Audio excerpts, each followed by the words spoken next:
Hello guys, welcome back to the channel. So हमारा D and F block elements chapter complete हो चुका है। ठीक है, आज हम प्रीवियस ईयर क्वेश्चंस डिस्कस करेंगे उसके 2015 से लेकर के 2024 तक के सारे क्वेश्चन डिस्कस करेंगे। ठीक है, ओके। बट ये प्रीवियस ईयर क्वेश्चंस करने से पहले मेक श्योर कि आपने डी एंड एफ ब्लॉक की सारी वीडियोस कंप्लीट कर ली हों। ठीक है, पूरा चैप्टर आप अगर अच्छे से आपने किया होगा तभी आपको प्रीवियस ईयर क्वेश्चंस इसके समझ में आएंगे। ठीक है ना, ऐसे डायरेक्ट क्वेश्चंस देखने से नहीं क्लियर होगा। ठीक है, तो पहले आप चैप्टर अच्छे से करो। ठीक है, वीडियोस देखो सारी, उसके बाद प्रीवियस ईयर क्वेश्चंस करोगे तो आप बहुत अच्छे से क्लियर होगा। ठीक है, फर्स्ट क्वेश्चन देखो, why is copper 2 plus ions colored while zinc 2 plus ion is colorless in aqueous solution। ठीक है, कि कॉपर 2 प्लस आयन जो है वो कलर्ड होता है but zinc 2 plus ion colourless होता है। देखो, कॉपर 2 प्लस की जो इलेक्ट्रॉनिक कॉन्फ़िगरेशन है वो ये होती है। ठीक है, यहाँ आर्गन 3d9। ठीक है, जिंक की 3d10 होता है। ठीक है, 4s2 के दोनों इलेक्ट्रॉन जब हम निकाल देते हैं कब, तब वो कॉपर 2 प्लस बनता है। यहाँ भी 4s2 के दोनों इलेक्ट्रॉन निकाल दिए, जिंक 2 प्लस बना। ठीक है, तो आप क्लियरली देख पा रहे हो कि जो जिंक 2 प्लस की इलेक्ट्रॉनिक कॉन्फ़िगरेशन है वो कम्प्लीटली फील्ड है, जो डी ऑर्बिटल है वो कम्प्लीटली फील्ड है। ठीक है, तो जब ये कम्प्लीटली फील्ड होगा तो कोई डी डी ट्रांजिशन पॉसिबल नहीं है। ठीक है, आपको पता ही है कि कलर किस वजह से आता है, डी डी ट्रांजिशन की वजह से। जब जो इलेक्ट्रॉन्स हैं वो ग्राउंड स्टेट से एक्साइटेड स्टेट में जब जाते हैं, ठीक है, तो वहाँ से वो वही लाइट एब्जॉर्प्शन होता है विजिबल रीजन के अंदर। ठीक है, उससे कलर आता है। बट जब इलेक्ट्रॉन अनपेड इलेक्ट्रॉन्स ही प्रेजेंट नहीं होंगे तो एक्साइटेशन कैसे होगी इलेक्ट्रॉन्स की, है ना, तो डी डी ट्रांजिशन होगी ही नहीं। तो इस वजह से ये क्या होता है, कलरलेस होता है, क्योंकि ये कंप्लीटली फील्ड है, no d d transition is possible. But copper 2 plus has unpaired electron in d orbital. ठीक है, सो इस वजह से ये कलर्ड होता है due to d d transition.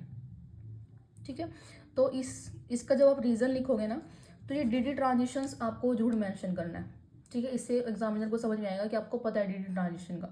बाकी ज़्यादा कुछ लिखने की ज़रूरत नहीं है कि कलर का जो भी फंडा होता है वो किस वजह से, नो, सिर्फ डी डी ट्रांजिशन लिखोगे कि डी डी ट्रांजिशन की होगी ही नहीं जिंक 2 प्लस में, और कॉपर 2 प्लस में डी डी ट्रांजिशन होंगी। ठीक है, ओके। नेक्स्ट क्वेश्चन देखो, name a member of lanthanide series which is well known to exhibit +2 oxidation state। ठीक है, कौन सा ऐसा मेंबर होता है लैंथेनोइड का जो +2 ऑक्सीडेशन स्टेट में होता है। देखो, +2 वैसे और भी शो करते हैं बट वेल नोन कौन सा है, यूरोपियम। ऐसा क्यों, क्योंकि देखो जब यूरोपियम 2 प्लस में कन्वर्ट होता है ना तो जो एफ में ये क्या होता है, हाफ फील्ड इलेक्ट्रॉनिक कॉन्फ़िगरेशन को अटेन कर लेता है। ठीक है, स्टेबिलिटी गेन कर लेता है, इस वजह से ये +2 ऑक्सीडेशन स्टेट शो करता है। ठीक है, सो वेल नोन जो एलिमेंट है या जो लैंथेनोइड है, लैंथेनोइड सीरीज का जो वेल नोन है +2 ऑक्सीडेशन स्टेट के अंदर, वो कौन सा है, यूरोपियम। ठीक है, आप यूरोपियम लिखोगे, उसकी इलेक्ट्रॉनिक कॉन्फ़िगरेशन लिखोगे, तो इस तरह से आप इसको आंसर लिख सकते हो। ठीक है, next question, account for the following, chromate change their colour when kept in an acidic solution. जो क्रोमेट्स होते हैं वो अपना कलर चेंज कर लेते हैं जब हम उनको एसिडिक सॉल्यूशन में डालते हैं। ऐसा क्यों, कि जो क्रोमेट आयन होते हैं ना, ठीक है, येलो कलर के होते हैं बट एसिडिक सॉल्यूशन के अंदर वो डायक्रोमेट बन जाते हैं। ठीक है, ऑरेंज रेड कलर के हो जाते हैं। ठीक है, एसिडिक सॉल्यूशन के अंदर क्या होता है, एच पॉजिटिव आयंस होते हैं। जो जब क्रोमेट को आप एसिडिक सॉल्यूशन के अंदर रखोगे तो वो रिजेक्ट करेगा ऑब्वियसली, एच पॉजिटिव आयन के साथ रिजेक्ट करके वो क्या डाइक्रोमेट बना लेंगे। ठीक है, तो क्रोमेट आयंस थे येलो कलर के, जब वो डाइक्रोमेट में चेंज हो जाएंगे तो वो ऑरेंज रेड कलर शो करेंगे। ठीक है, सो ये रीजन होता है इसके पीछे। नेक्स्ट देखो, why zinc not regarded as transition element.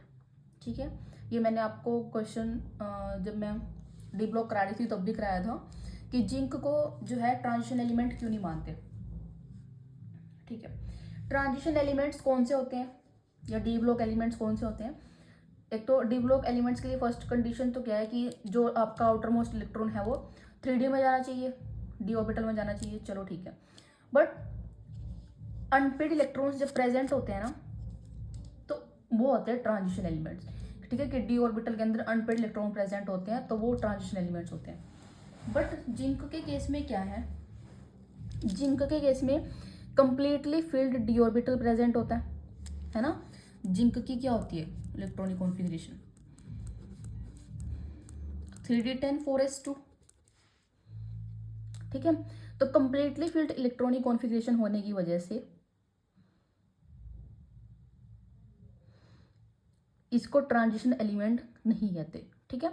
ये कंप्लीटली फिल्ड होता है ग्राउंड स्टेट में भी as well as oxidise state में भी। मतलब अगर जिंक 2+ ले लोगे तब भी 3d10 रहेगा, ठीक है। ग्राउंड स्टेट में, ये ग्राउंड स्टेट है इसकी, तो इसमें भी ये कंप्लीटली फिल्ड है, 3d10 है D orbital.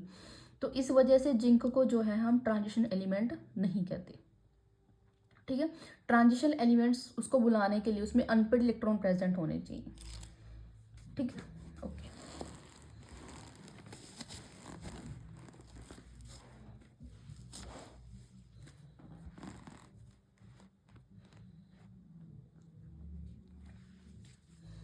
How would you account for the following, actinoid contraction is greater than lanthanoid contraction, ठीक है।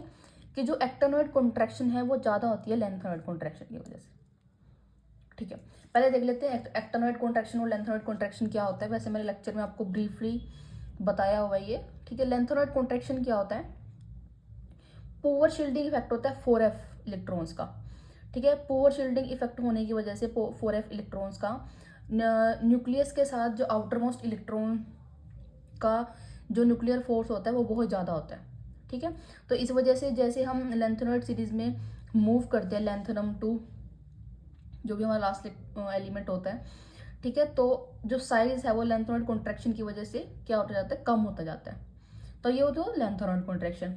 एक्टेनोइड के केस में क्या होता है, पुअर शील्डिंग इफेक्ट होता है 5f ऑर्बिटल का, है ना। 5f ऑर्बिटल्स के पुअर शील्डिंग इफेक्ट की वही न्यूक्लियर फोर्स ज़्यादा होगी between nucleus and outer most electron, इस उस वजह उसमें भी क्या होता है सीरीज में, एक्टेनोइड सीरीज के अंदर जो साइज है वो कम होता जाता है। तो देखो ये कहता है कि लेंथेनोइड कॉन्ट्रैक्शन वो ज़्यादा होती है, एक्टेनोइड कॉन्ट्रैक्शन ज़्यादा होती है लेंथेनोइड कॉन्ट्रैक्शन की। In actinoid 4f orbitals are filled, in actinoid 5f orbitals are filled, ठीक है। एक्टेनोइड्स में क्या हम 5f ऑर्बिटल्स को फिल करते हैं। These 5f orbital have poor shielding effect than 4f orbital. इन 5f ऑर्बिटल का जो शील्डिंग इफेक्ट है वो 4f से भी कम होता है, ठीक है। तो जो इफेक्टिव न्यूक्लियर चार्ज है experienced by electron in valence shell is more in case of actinoid, ठीक है, have greater contraction। तो जब पुअर शील्डिंग इफेक्ट होता है 5f ऑर्बिटल्स का 4f से भी ज़्यादा होता है, तो जो इफेक्टिव न्यूक्लियर फोर्स हैं, इफेक्टिव न्यूक्लियर फोर्स जो एक्सपीरियंस करते हैं इलेक्ट्रॉन वैलेंस शेल के अंदर वो एक्टेनोइड के केस में ज़्यादा होता है। इस वजह से कॉन्ट्रैक्शन भी ज़्यादा होती है एक्टेनोइड के केस, ठीक है। तो ये रीजंस हैं कि एक्टेनोइड कॉन्ट्रैक्शन ज़्यादा क्यों होती है लेंथेनोइड कॉन्ट्रैक्शन से। छोटे छोटे से क्वेश्चन हैं, ठीक है, मतलब वही थ्योरेटिकली और छोटे छोटे से आंसर हैं। तो अच्छे से आपको अगर जब आप चैप्टर अच्छे से कर लेते हो तो आपको सारे क्वेश्चन जो हैं वो इवन प्रीवियस ईयर क्वेश्चन करने की जरूरत नहीं होती है आपको, सब बिल्कुल इजी लगता है फिर चैप्टर, जब आप चैप्टर कॉन्सेप्ट अच्छे से पढ़ोगे, ठीक है। आपको पता होगा लेंथेनोइड कॉन्ट्रैक्शन क्या है, एक्टेनोइड कॉन्ट्रैक्शन क्या है, तो आपको समझ में आएगा कि एक्टेनोइड कॉन्ट्रैक्शन ज़्यादा क्यों होती है लेंथेनोइड कॉन्ट्रैक्शन से। आपको पता है कि पुअर शील्डिंग इफेक्ट की वजह से एफ ऑर्बिटल का पुअर शील्डिंग इफेक्ट की वजह से कॉन्ट्रैक्शन आती है, ठीक है। तो एक्टेनोइड कॉन्ट्रैक्शन की होगी उस केस में पुअर शील्डिंग इफेक्ट ज़्यादा होगा 5f ऑर्बिटल्स का 4f से, तो एक्टेनोइड कॉन्ट्रैक्शन ज़्यादा होगी, है ना। सो रीजंस जो है वो खुद ब खुद आते हैं माइंड में जब आपके कॉन्सेप्ट क्लियर हो, ठीक है। कॉन्सेप्ट तभी क्लियर होंगे जब आप चैप्टर अच्छे से पढ़ोगे, है ना, ठीक है। सो 6 क्वेश्चन देखो, zirconium and hafnium have almost same radii, ठीक है। जैसे हम 3D से 4D 5D सीरीज की तरफ मूव करते हैं, ये तो हमें पता है कि 4D वालों का ज़्यादा होता है, बट 4D और 5D के केस में क्या होता है ना, जो रेडियाई है वो सेम होती है, ठीक है। तो उसका रीज़न बताना है कि जिरकोनियम और हाफनियम के केस में सेम रेडियाई क्यों है। क्योंकि लेंथेनॉइड कॉन्ट्रैक्शन की वजह से, due to lanthanoid contraction the elements of 4D and 5D series have similar atomic radii, ठीक है। लेंथेनॉइड कॉन्ट्रैक्शन आती है तो उस वजह से 4D और 5D सीरीज के जो भी एलिमेंट्स हैं उनकी सिमिलर रेडियाई होती है, ठीक है। वही है बात है कि जब हाफनियम पे आते हैं हम, हाफनियम पे होता है 4f ऑर्बिटल्स इंक्लूड हो जाते हैं, तो 4f ऑर्बिटल्स का वही पुअर शिल्डिंग इफेक्ट होता है, तो न्यूक्लियर फोर्सेस ज़्यादा एक्सपीरियंस करेंगे जो वैलेंस शेल हैं। न्यूक्लियर फोर्सेस ज़्यादा होने की वजह से क्या होता है, कॉन्ट्रैक्ट हो जाता है, साइज कम हो जाता है एलिमेंट्स का, तो उसकी वजह से क्या होता है जो 4D और 5D सीरीज के एलिमेंट्स उनकी रेडियाई सेम हो जाती है, साइज उनका सेम हो जाता है। सो रीज़न क्या है, due to lanthanoid contraction. Next question, europium 2+ is a strong reducing agent. Europium 2+ strong reducing agent क्यों है? Europium 2+ has strong reducing because europium 2+ has tendency to lose electron, ठीक है, to attain the more stable +3 oxidation state of lanthanoid, hence it is strong reducing agent.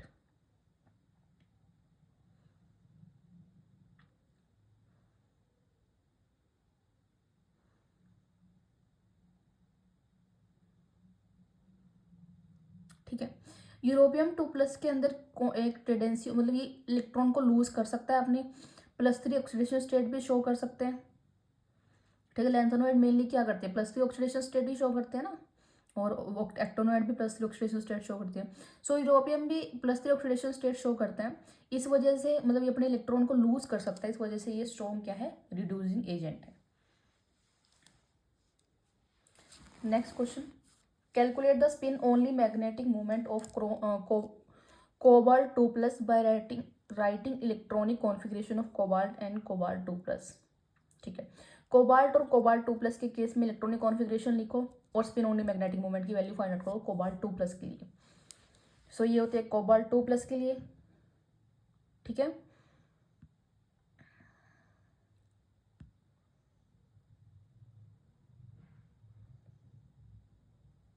Twenty 27 atomic number होता है ना इसका, और cobalt के लिए ये होती है, कोबाल्ट 2+ के लिए 2 इलेक्ट्रॉन यहाँ से निकालोगे तो ये 3d7 बचेगा, ठीक है। उसके बाद आप इस तरह से इलेक्ट्रॉन्स को अरेंज करोगे, फिर आप देखोगे इसमें अनपेड इलेक्ट्रॉन्स कितने हैं, तो कितने हैं, n की वैल्यू 3 है, सो n की वैल्यू 3।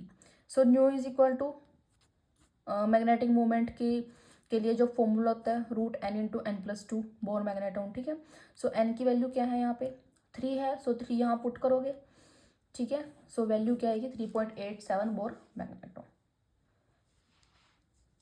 ठीक है। स्पिन ओनली मैग्नेटिक मोमेंट निकालने का फॉर्मूला मैंने आपको शॉर्ट ट्रिक भी सिखाई हुई है इवन वीडियो में, ठीक है। आप लेक्चर जब देखोगे, अगर आप देख चुके हो तो अच्छी बात है, अगर नहीं देखा है तो आप पहले लेक्चर देखो, ठीक है। जब मैंने स्पिन ओनली मैग्नेटिक मोमेंट वहाँ से आपको शॉर्ट ट्रिक भी सिखाई हुई है कि जब 3 अनपेड इलेक्ट्रॉन है तो उसके केस में कैसे निकालते हैं मैग्नेटिक मोमेंट, ठीक है। तो आप उसको वहाँ से देखोगे तो आपका अच्छे से क्लियर होगा, अदरवाइज फॉर्मूला तो आपके पास है ही, फॉर्मूला लिखो, अनपेड इलेक्ट्रॉन्स देखो कितने हैं, इलेक्ट्रॉनिक कॉन्फिगरेशन अनपेड इलेक्ट्रॉन पता लग जाएंगे, तो फॉर्मूले के अंदर पुट करके आप डायरेक्ट आंसर निकाल सकते हो, ठीक है।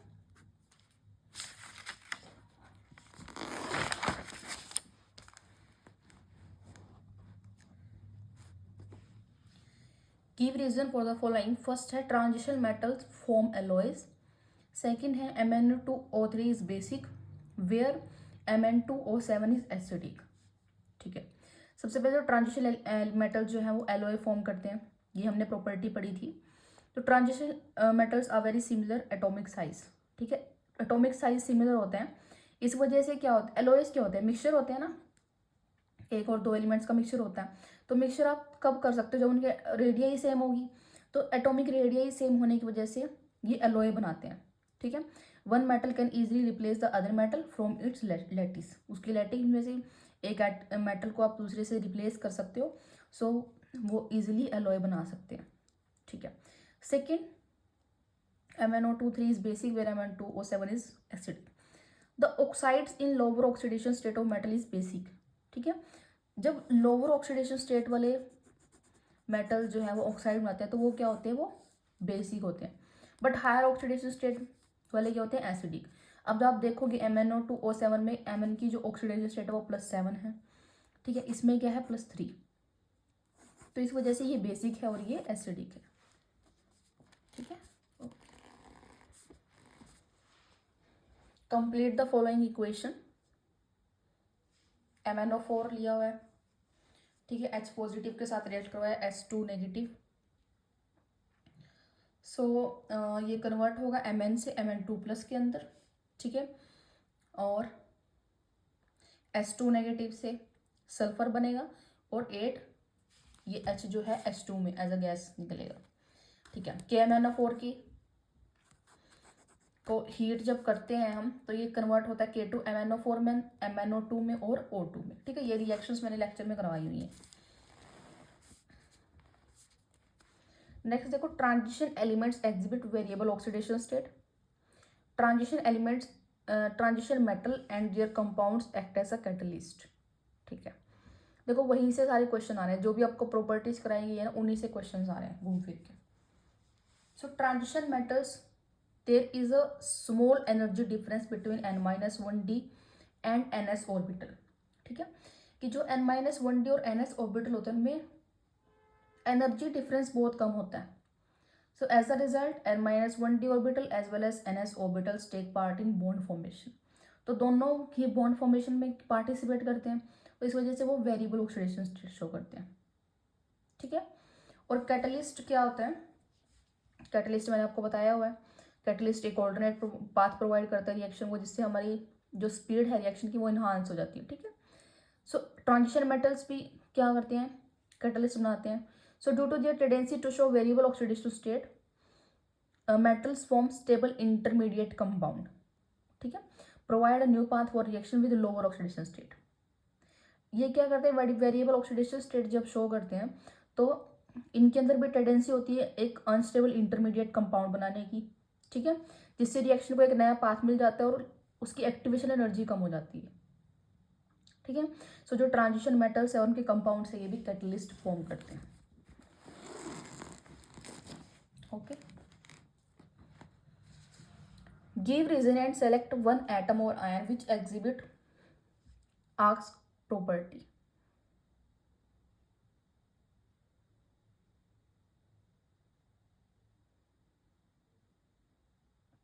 फर्स्ट है scandium 3+ and chromium 3+ exhibit magnetic behaviour. Magnetic behaviour में आपको पता है, आप पैरामैग्नेटिक और डायमैग्नेटिक देखते हो है ना, कौन सा पैरामैग्नेटिक है कौन सा डायमैग्नेटिक है.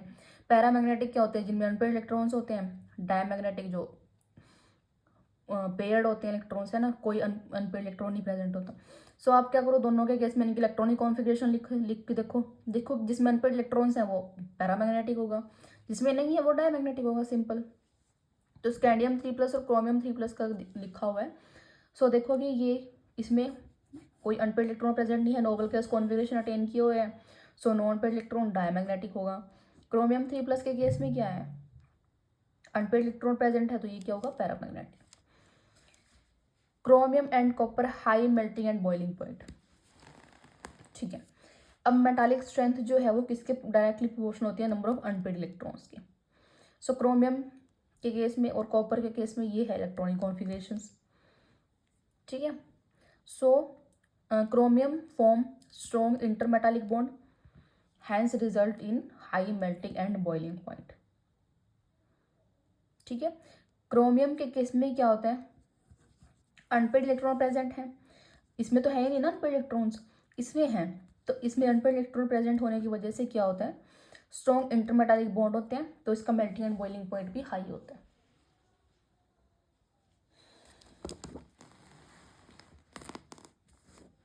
नेक्स्ट देखो, which metal in the first transition series exhibit +1 oxidation state more frequently and why. ठीक है, 3D में से +1 ऑक्सीडेशन स्टेट कौन शो करते हैं मोर फ्रिक्वेंटली और क्यों. और सेकंड है which of the following cations are coloured in aqueous solution and why. ठीक है। सो फर्स्ट है कि जो ट्रांजिशन सीरीज है 3D, उसके अंदर +1 ऑक्सीडेशन स्टेट की होती है।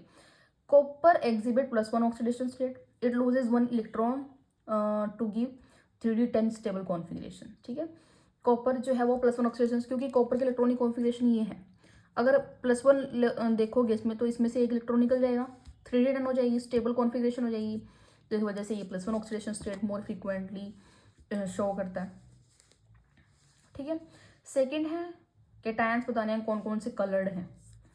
ठीक है, सो वही इलेक्ट्रॉनिक कॉन्फिगरेशन लिखो, उसमें से देखो किसमें अनपेड इलेक्ट्रॉन प्रेजेंट है, किसमें नहीं है। जिसमें अनपेड इलेक्ट्रॉन्स होंगे वो कलर्ड होंगे, जिसमें अनपेड इलेक्ट्रॉन नहीं होगा वो कलरलेस होंगे। सो स्कैंडियम 3+ की जब हम बात करते हैं, इसमें 3D 0 है, ये कलरलेस है। वेनाडियम 2+, 2 हैं अनपेड इलेक्ट्रॉन, सो कलर्ड हैं। Titanium 4+, 3D 0 colourless, Mn 2+, 3D 5 coloured. ठीक है,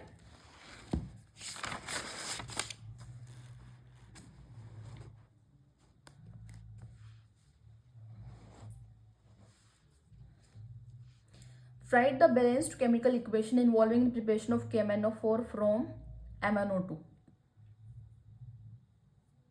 ये रिएक्शंस तो देखो आपको खुद ही लर्न करनी पड़ेंगी, इसमें आपको KMnO4 की प्रिपरेशन बतानी है, ये भी मैंने आपको अच्छे से कराया हुआ है। आप MnO2 लोगे, ठीक है, उसमें डालोगे KOH, O2 की प्रेजेंस में रिएक्शन होगी, सो ये कन्वर्ट होगा पहले K2 MnO4 के अंदर। ठीक है, मतलब MnO2 को फ्यूज किया हमने एल्कलाई आयन के अंदर, प्रेजेंस ऑफ एयर। ठीक है, इसके बाद ये जो पोटाशियम मैग्नेट है, इसको HCl की एसिडिक सॉल्यूशन के अंदर जब डालोगे तब ये KMnO4 में कन्वर्ट होगा, MnO2 वाटर आउट KCl निकलेगा। ठीक है,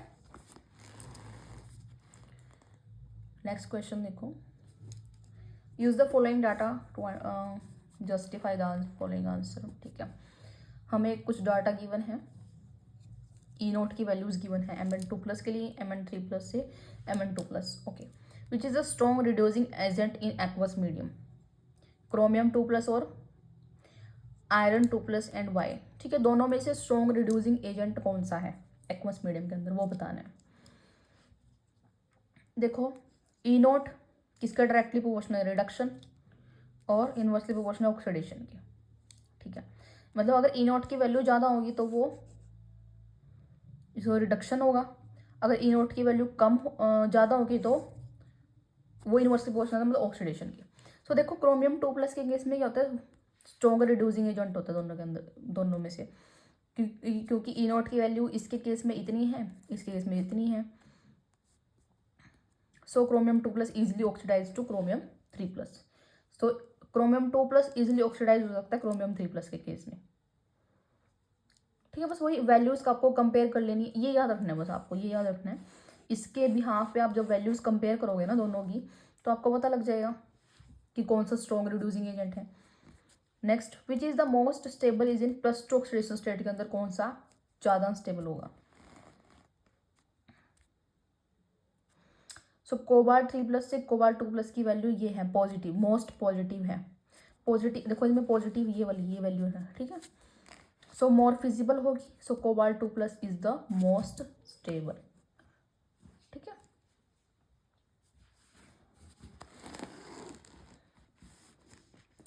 नेक्स्ट क्वेश्चन है, give 3 point of difference between lanthanoid and actinoid. Lanthanoid और एक्टिनॉइड के बीच में पॉइंट ऑफ डिफरेंसेस बताने हैं।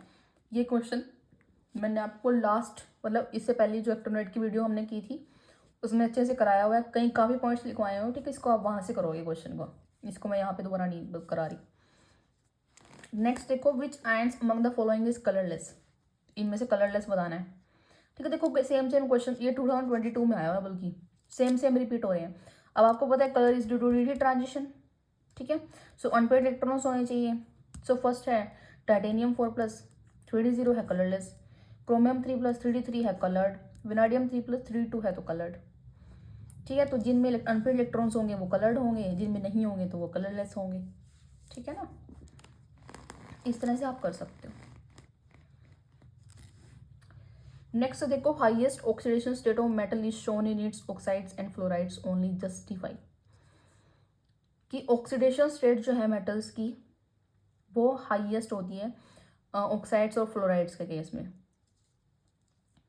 Highest oxidation state of metal is shown with oxides and fluoride because oxygen and fluorine are small in size and high electronegativity.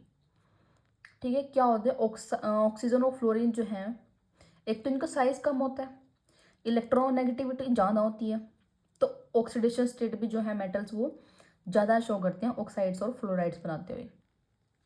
जैसे आप example दे सकते हो, MnO2O7 है, ठीक है ना, Mn2 +2 ऑक्सीडेशन स्टेट में प्रेजेंट, +7 ऑक्सीडेशन स्टेट में प्रेजेंट होता है।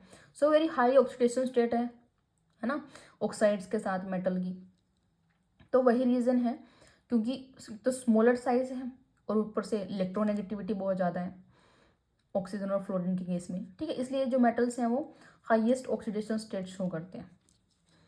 Next, explain the method of preparation of sodium dichromate from chromate ore give the equation representing oxidation of ferrous salt by dichromate ion. Chromate ore से preparation लिखो। सबसे पहले तो chromate और हमने लिया, क्या होता है, FeCr2O4, ठीक है, इसके अंदर डाला Na2CO3,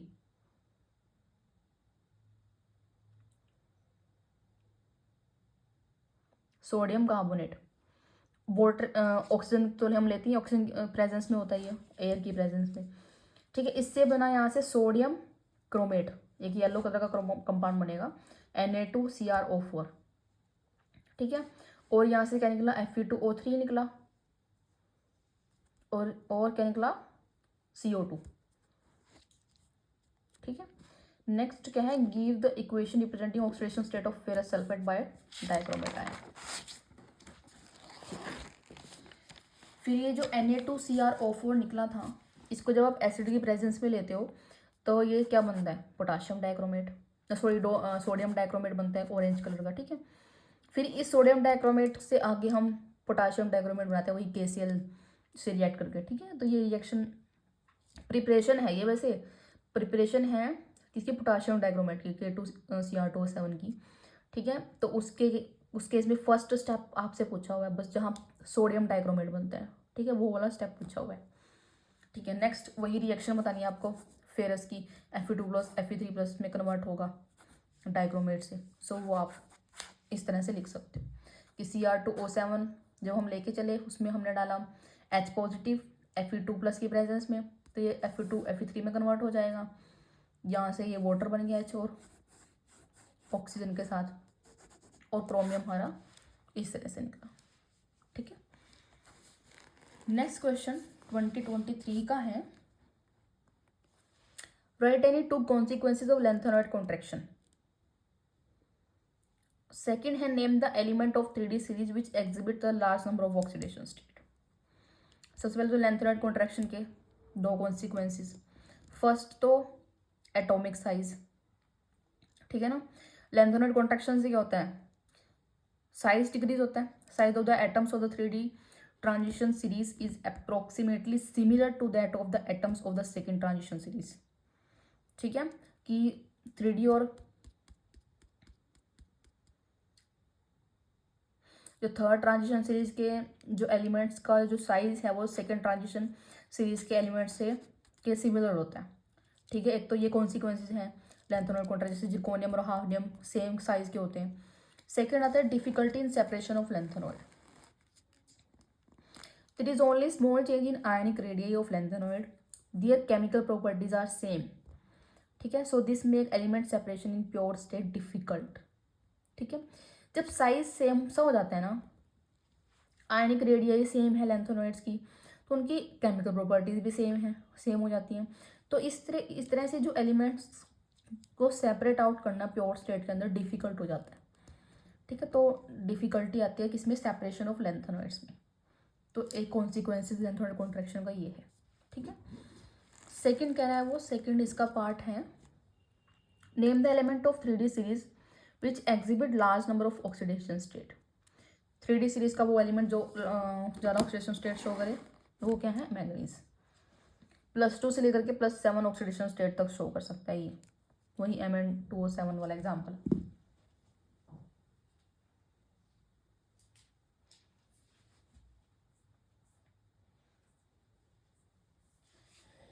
ठीक है, जो मैंगनीज है वो सबसे ज़्यादा large number of oxidation state show करता है, क्योंकि इसके अंदर maximum number of unpaired electrons होते हैं, प्लस मतलब 5 अनपेयर्ड इलेक्ट्रॉन्स प्रेजेंट होते हैं इसके अंदर। ठीक है, next question, give reason for the following statement. Copper does not displace hydrogen from acid. Second है, transition metal and most of their compound show paramagnetic behaviour.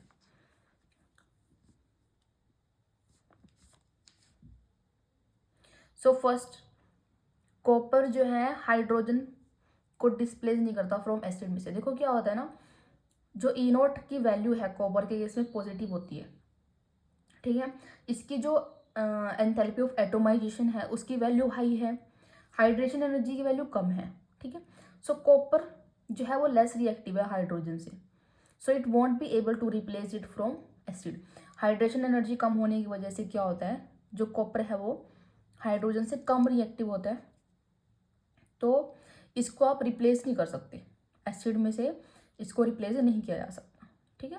Second है, transition metal and most of their compound show paramagnetic behaviour. जो transition metals हैं और paramagnetic behaviour क्यों show करते हैं, paramagnetism show करने का एक ही रीजन है, अनपेयर्ड इलेक्ट्रॉन प्रेजेंट होते हैं क्योंकि, ठीक है। So transition metals and most of their compounds contain unpaired electron in d orbital, hence they show paramagnetic behaviour, ठीक है, सिंपल रीजन है।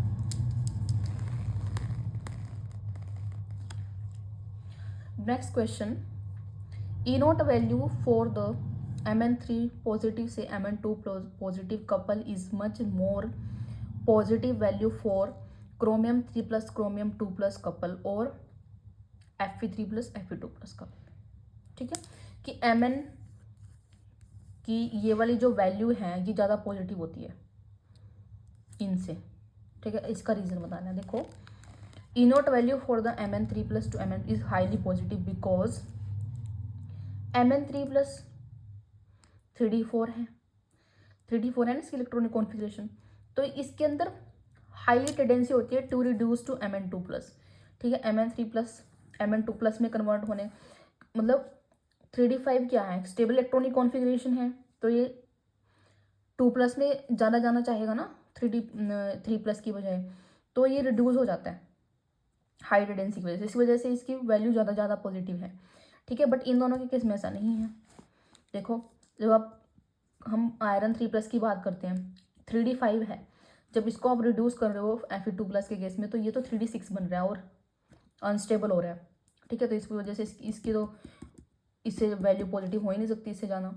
सेम केस में ये है 3d3 से 3d2 बन रहा है, ठीक है। सो मतलब घूम फिर के रीज़न सबका इलेक्ट्रॉनिक कॉन्फ़िगरेशन ही है। कोई भी एक्सेप्शन जो आता है ना इस डी में, डी एलिमेंट के केस में, डी ब्लॉक के केस में, सब कुछ इलेक्ट्रॉनिक कॉन्फ़िगरेशंस के ऊपर ही बेस्ड है, घुमा फिरा के, ठीक है। नेक्स्ट देखो इसका बी पार्ट, इसको अच्छा सेम वही है, कंप्लीट द फॉलोइंग इक्वेशन।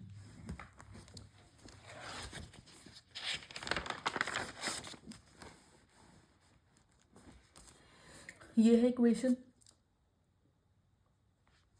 सबसे पहले तो MnO4 को H पॉजिटिव के साथ रिलेटेड 5 इलेक्ट्रॉन्स लिए, सो ये Mn2 प्लस में कन्वर्ट हुआ, ठीक है, वाटर के मॉलिक्यूल्स निकल गए।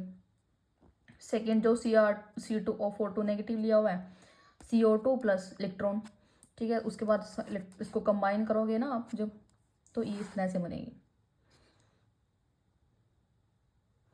ये इलेक्ट्रॉन से इलेक्ट्रॉन्स कटेंगे ना, तो ये आया देखो 2 से जब इसको मल्टीप्लाई किया 2 MnO4 16 H पॉजिटिव, और ये आया C2O4 2 नेगेटिव।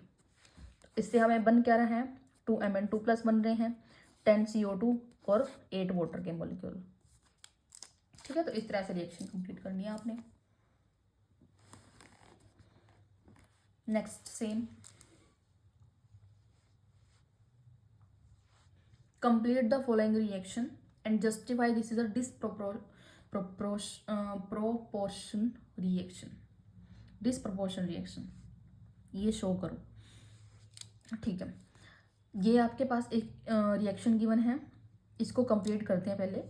MnO4 2 नेगेटिव में H+ जब डालते हैं तो ये मैग्नेट से पर मैग्नेट बनता है। ठीक है, ये हमने की हुई है प्रिपरेशन। नेक्स्ट निकलता है MnO2 निकलता है, इसमें मैग्नीज डाइऑक्साइड और वाटर निकलता है। ठीक है, इनके केस में आप ऑक्सीडेशन स्टेट में निकाल सकते हो। ठीक है, अब डिसप्रोपोर्शनल रिएक्शन इसको कैसे देखेंगे कि manganate ion is unstable in acidic solution. ठीक है, मैग्नेट आयन जो है वो अनस्टेबल होता है, सो डिसप्रोपोर्शनेट टू गिव पर मैग्नेट। तो इस वजह से ये डिसप्रोपोर्शनेट हो जाता है और पर मैग्नेट देता है। +6 ऑक्सीडेशन स्टेट से +7 ऑक्सीडेशन स्टेट में कन्वर्ट हो गया ये via oxidation and MnO2 by reduction. और यहाँ से MnO2 बना, इसकी क्या हो रही है, रिडक्शन हो रही है, +6 में +4 कन्वर्ट हो रहा है। ठीक है, तो यहाँ से इसकी रिडक्शन होती है और इसकी ही ऑक्सीडेशन होती है। तो डिसप्रोपोर्शनल रिएक्शन कौन सी होती है, जिसमें साइमल्टेनियसली एक ही रिएक्शन के अंदर आपके पास ऑक्सीडेशन और रिडक्शन हो। तो वही हो रहा है इस रिएक्शन के केस में भी। जब मैग्नेट से पर मैग्नेट आयन बनेगा, +6 से +7 ऑक्सीडेशन स्टेट में कन्वर्ट होगा, ऑक्सीडेशन हो रही है। जब यही मैग्नेट आयन से आपके पास मैग्नीज डाइऑक्साइड मिल रहा है, +6 से +4 में कन्वर्ट हो रही है ऑक्सीडेशन स्टेट, तो रिडक्शन हो रही है। ठीक है ना, सो ये रीजंस हैं कि ये डिसप्रोपोर्शनल रिएक्शन क्यों है। नेक्स्ट क्वेश्चन, रिसेंट क्वेश्चंस आए हुए हैं ये। Transition metals are known to make interstitial compounds, formation of interstitial compounds make the transition metal. ठीक है, कि जो ट्रांजिशन मेटल है वो इंटरस्टिशियल कंपाउंड बनाते हैं। जो फॉर्मेशन है इंटरस्टिशियल कंपाउंड की, मेक द ट्रांजिशन मेटल्स क्या हो जाते हैं उसकी वजह से, मोर हार्ड। ठीक है, मतलब इस तरह से 4 आपके पास ऑप्शंस गिवन थे कि मोर हार्ड, मोर सॉफ्ट, मोर डक्टाइल और मोर मेलिएबल। सो ये क्या होते हैं, ज़्यादा हार्ड हो जाते हैं। इंटरस्टिशियल कंपाउंड्स क्या होते हैं, हार्ड होते हैं। Next question, Cesium-3 is easily oxidise to Cesium-4। ये जो ऑक्सीडाइज्ड और रिड्यूस वाला जो आपका आता है ना कि ऑक्सीडाइज क्यों हो रहा है इस केस में, ये रिड्यूस क्यों हो रहा है, इसके बीच में इलेक्ट्रॉनिक कॉन्फ़िगरेशन है बस उसकी। ठीक है, उसकी इलेक्ट्रॉनिक कॉन्फ़िगरेशन लिख को देखोगे दोनों स्टेट्स के केस में, आपको रीजन वहाँ से खुद ही मिल जाएगा। अब देखो, जब Cesium-3 की इलेक्ट्रॉनिक कॉन्फ़िगरेशन ये है, Cesium-4 के केस में ये है, तो आपको पता लग ही रहा होगा कि जब यहाँ से हम इसको निकाल देंगे तो ये नोबल गैस कॉन्फ़िगरेशन अटेन कर रहा है, स्टेबिलिटी अटेन कर रहा है, इस वजह से ये ऑक्सीडाइज हो जाता है Cesium-4 में। ठीक है ना, तो बस यही रीजंस हैं। नेक्स्ट है, which element of 3D series has lowest enthalpy of atomization and why. तो 3D सीरीज में कौन सा एलिमेंट है जिसकी एंथैल्पी ऑफ एटोमाइजेशन की वैल्यू कम होती है। जो एंथैल्पी ऑफ एटोमाइजेशन है ना,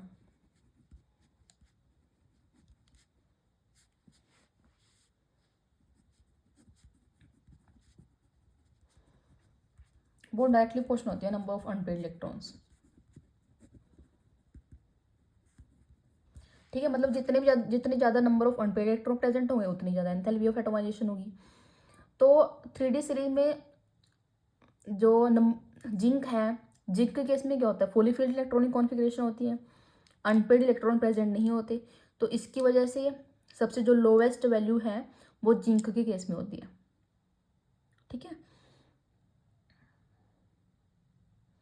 मतलब enthalpy of atomisation inter atomic interaction होती है ना बिटवीन मॉलिक्यूल्स की। ठीक है, कि मॉलिक्यूल्स के बीच में जो इंटर एटॉमिक इंटरेक्शन है वो जब टूटेगी तभी तो जो मॉलिक्यूल्स हैं वो सॉलिड से गैसियस में या लिक्विड स्टेट में कन्वर्ट होंगे, है ना। तो जब अनपेड इलेक्ट्रॉन्स ही प्रेजेंट नहीं होंगे, तो जब बॉन्डिंग ही नहीं होगी तो उसको आप कन्वर्ट कैसे करोगे आगे, है ना। तो अनपेड इलेक्ट्रॉन्स प्रेजेंट होना एंथैल्पी ऑफ एटोमाइजेशन के लिए बहुत जरूरी है। तो एंथैल्पी ऑफ एटोमाइजेशन किसके ऊपर डिपेंड होती है, नंबर ऑफ अनपेड इलेक्ट्रॉन्स के।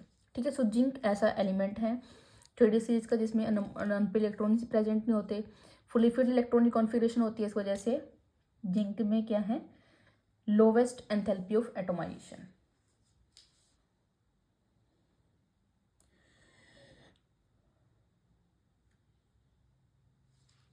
ठीक है। सो या, thank you so much, stay tune for upcoming videos.